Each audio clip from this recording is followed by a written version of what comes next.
In this guide, I will be showing you guys how to fix unable to connect to session service in League of Legends. Let's get started. First, search for control panel. Once it appears, launch it. Now head over to the option Network and Internet Sharing.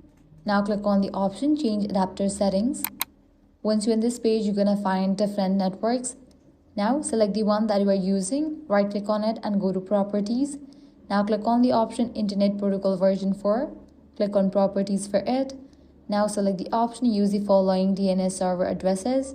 In the preferred, type in 8.8.8.8 and for the alternate, type in 8.8.4.4. Click on Apply and OK. Now you can check whether your problem has been fixed or not. If not, search for command prompt. Click on the option Run as Administrator. Now here, go ahead and type in the command prompt ipconfig/flushdns and press enter. Then type in another command prompt ipconfig/renew.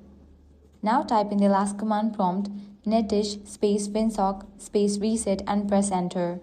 Once you complete this process, give a fresh restart to your PC and that's it.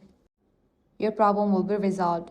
So this is how you can easily fix unable to connect to session service in League of Legends. If this guide helped you out, do not forget to like, share and subscribe.